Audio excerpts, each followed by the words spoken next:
My boss stole from me. Not money. Not credit. Something worse. He stole my dream, the chance to see my team, the 49ers, play in the Super Bowl. He smiled to my face while taking what wasn't his. But what he didn't know was that I'd make him pay, not in anger, but in the one way a corporate thief fears most: losing everything. If you've ever worked for a boss who thought your hard work was his property, hit that like button, because today's story, it's not just about football. It's about betrayal, humiliation, and perfect revenge. You know how some people live for weekends, or for vacations. For me, it was football Sundays. I'm talking about full-on, face-painted, red and gold 49ers fanatic. Every game day, I'd throw on my jersey, grill in the parking lot, and lose my voice screaming from kickoff to the final whistle. Football wasn't a hobby, it was therapy. It was the one thing that made the stress of work fade away. At that time, I worked for a consulting firm. Not a massive one, but big enough to have offices in multiple cities and a roster of high-value clients. The pay was decent, but what really mattered was performance. Every email, every call, every meeting, it was all about keeping the clients happy. Because in consulting, your reputation is everything. And I had one client in particular, let's call him Greg, who made all the effort worth it. Greg wasn't like most corporate execs I dealt with. He was sharp, but down to earth. The kind of guy who still held the door open for the janitor and remembered your dog's name from a random story you told 3 months ago. He appreciated the small things, the follow-ups, the late nights, the extra effort to deliver what he needed. We clicked fast. After a few months of working together, he started inviting me out for drinks after meetings. Those nights became my escape. We'd talk strategy for his business for 10 minutes, then shift to football, life, family, and everything in between. Greg was also a 49ers fan. And if you're a true fan, you know, that creates an instant bond. We'd talk about classic plays, curse the bad calls, and dream about seeing the team in the Super Bowl together one day. That dream didn't feel so distant, because that year, the 49ers made it. They were back in the Super Bowl. And for me, that alone felt like the universe smiling down. Now, I wish I could say I worked under a great leader. Someone who valued his employees and cared about fairness. But I didn't. My boss was one of the firm's partners, Richard. To his face, people called him Rick. Behind his back. And believe me, he earned that nickname. Richard was the kind of man who smiled with his teeth, not his eyes. Everything he said came coated with manipulation. He'd compliment your work on Monday, then tear you apart in front of others by Friday. To him, employees were chess pieces, and he was always trying to checkmate someone. But I played along. About 2 weeks before the Super Bowl, Greg had wrapped up a big project we'd been grinding on for months. It went perfectly, flawless delivery, happy stakeholders, the works. He was thrilled. So, he decided to do something special to thank me. Greg had access to 2 extra company seats for the Super Bowl, 30-yard line. Perfect view, VIP access. He thought, who deserves this more than my guy who helped me close the deal? He told his assistant to send the tickets over to our firm, addressed to Richard, my boss, so it could be a surprise gift for me. Simple. Harmless. Generous. Greg thought he was doing something thoughtful. He had no idea that he'd just handed my dream to a thief. Game day came. And like every other broke fan, I watched it from my couch. I grilled some wings, invited a couple of friends over, and pretended it didn't sting. Because deep down, I wished I could be there, to see my team under those lights. To feel the roar of the crowd. When the 49ers lost, it sucked. But I still felt proud. Next time, I told myself.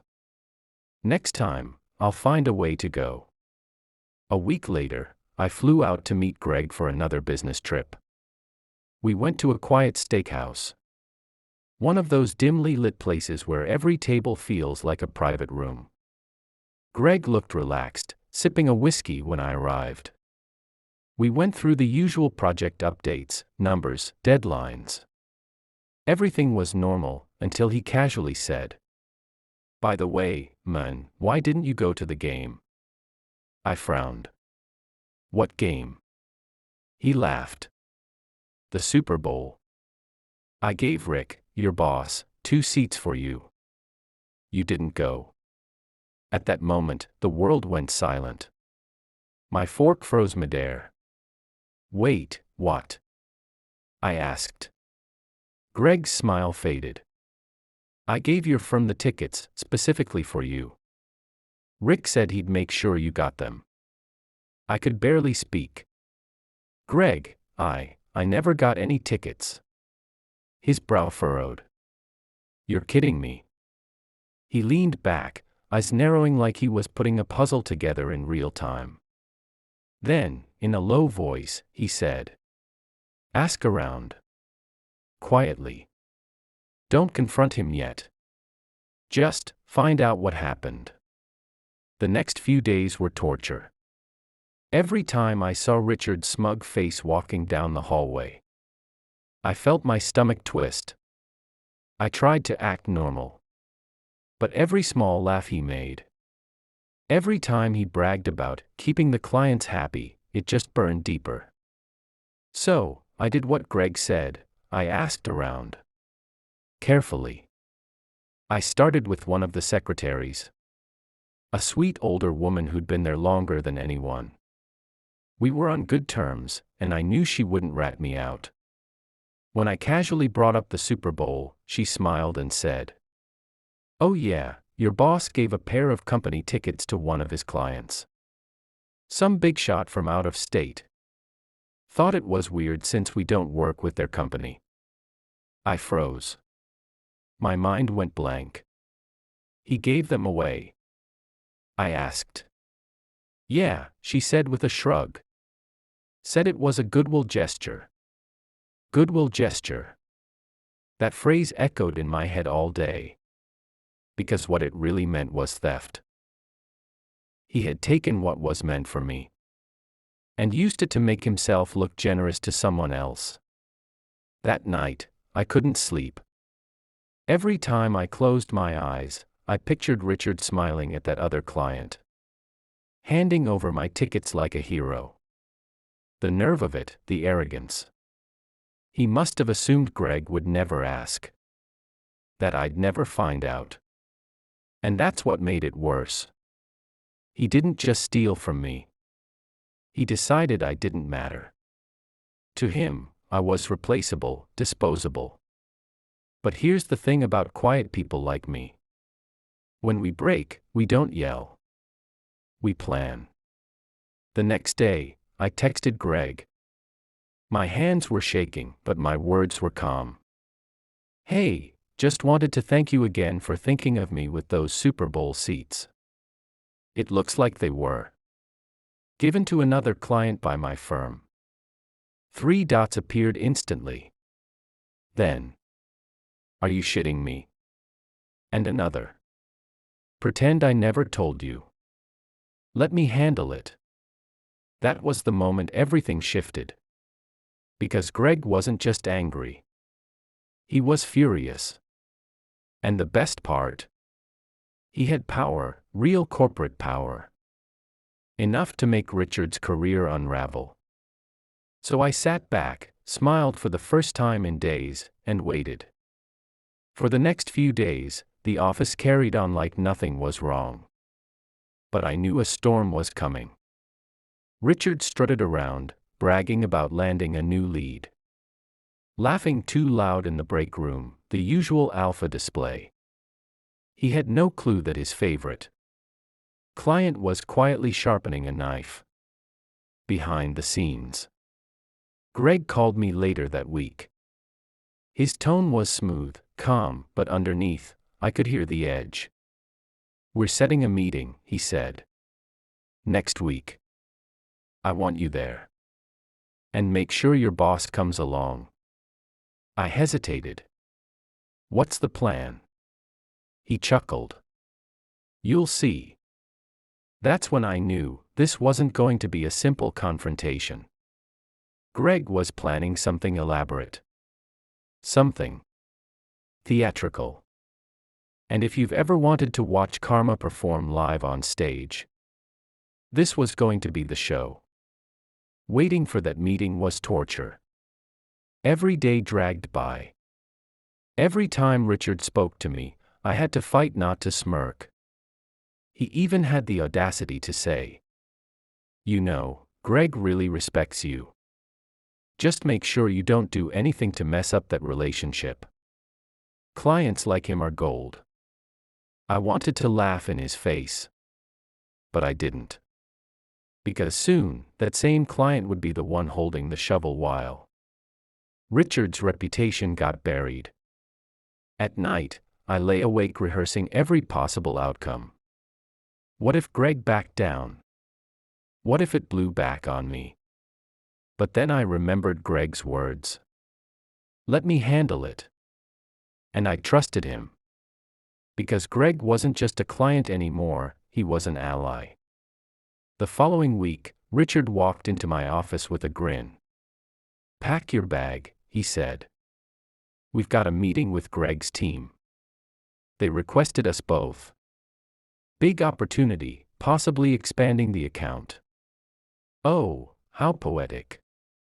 The man who stole my tickets was about to walk into the trap built from his own greed. I nodded, keeping my face neutral. "Sounds good. I'll book the flight." As we boarded the plane, Richard was his usual talkative self. Bragging about deals, complaining about airline coffee, boasting about his close relationship with Greg. Every word made me want to laugh. He had no idea that Greg was about to burn that relationship to ashes. Scene fades out, narrator's tone darkens. I looked out the window as we took off, the city shrinking beneath us. And I couldn't help but think, some men dig their own graves slowly. Richard, though. He used a bulldozer.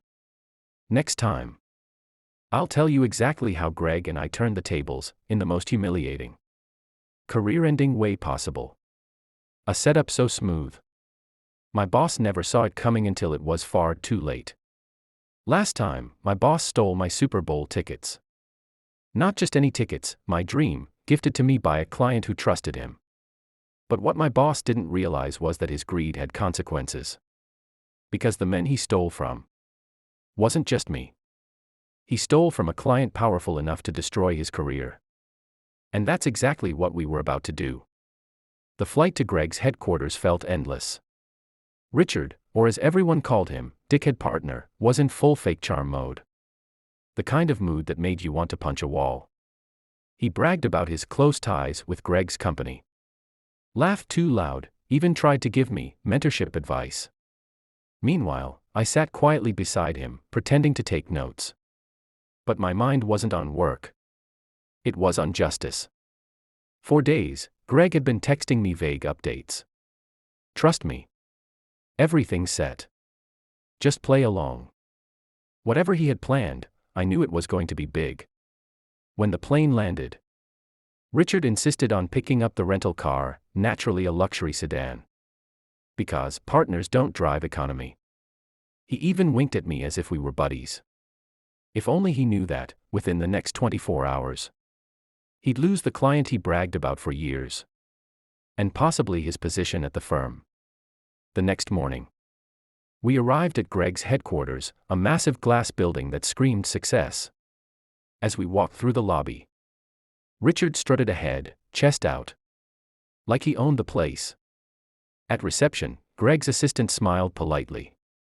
"Good morning. Mr. Gregg is expecting you in the conference room. The way she said it, calm, professional, but with a hint of mischief, made me almost grin. Something was definitely brewing. We stepped into the conference room.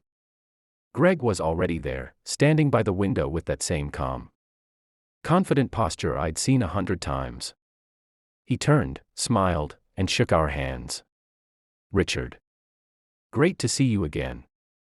Always a pleasure, Gregg, Richard said, smiling like a politician. Appreciate you taking the time. Of course, Gregg said. This meeting's important. Then he looked at me and said warmly, Hey, my man. Glad you could make it too. I smiled back, trying not to give anything away. Because behind that calm greeting, I could tell Gregg was setting the stage. A few moments later, the door opened again. A woman walked in, early 30s. Confident stride, professional but friendly face.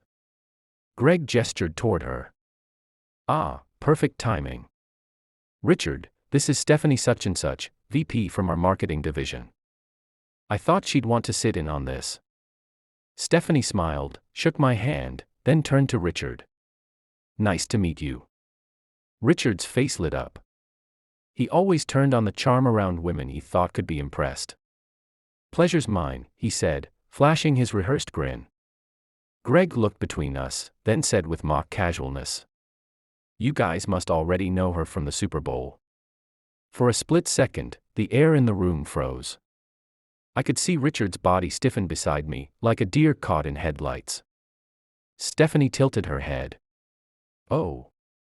I don't think so. Did we meet there? I'm sorry if I forgot. Gregg chuckled, acting confused. Really? You must have had too many drinks. Steph. You and your team were sitting right next to them. Then he turned to me. Right, protagonist. You were there. I met Gregg's eyes and played my part perfectly. Sorry, Gregg. I wasn't there. Are you sure you're not mixing me up with someone else? Richard shifted uncomfortably. His collar suddenly seemed too tight. He opened his mouth, but no words came out. Well, maybe there's some confusion. He stammered. Stephanie, completely in on it, cut him off. Oh. Wait, the other seats were filled by that team from Bright Star Industries, right? The ones in agriculture. I was wondering why they were sitting in company seats. We don't work with them. Do we? Her tone was innocent, but the question landed like a punch to the gut. Gregg's expression hardened. He turned to Richard. That's odd. Richard, I gave those tickets to you for, protagonist. Right. Richard's face went pale. His voice cracked. Oh, well, he wasn't able to make it. So I thought, maybe, he gave them away. He looked at me, silently begging for backup. I looked back, perfectly calm, and said, Wait, what tickets? Gregg slammed his portfolio shut, loud enough to make everyone jump. The Super Bowl tickets, Richard. The ones I gave you, as a personal gift for, protagonist. You gave those to someone else. The silence that followed was suffocating. Richard swallowed hard.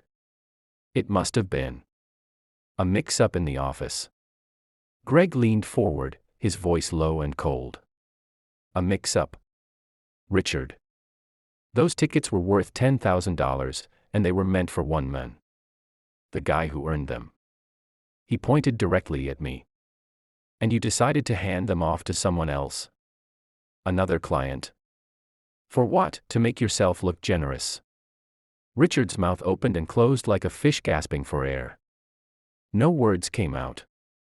Gregg stood up. Slowly. Deliberately. You could feel the power shift in the room. You know what, Richard? I think this meeting's over. He turned to me. Come on, protagonist.